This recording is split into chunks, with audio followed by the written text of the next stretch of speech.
And we are going to work on these panels. And this has had a tough life. I don't know if it was hit with a pellet gun or what, but it had little welts all over it. So I've hammer and dollied those all flat. So now I'm going to tape around all the rusted surface, and I'm going to put that in the sandblaster and burn that down to bare metal. And then we'll put primer on it. I'm just going to touch this up with enamel paint. And that'll take a little bit of artistic talent to do little areas like this, but black and white pretty easy. So right now we'll tape up, we'll go hit the sandblaster.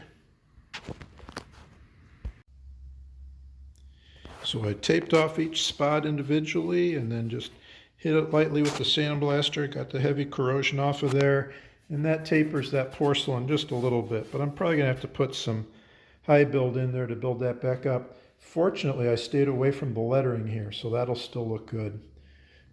Obviously got to do some black and white touch up there, but got the rust off, so good. And I've already hammer and dollied things flat, so just got to get the primer in, build it up a little bit, then we'll touch it up with black and white.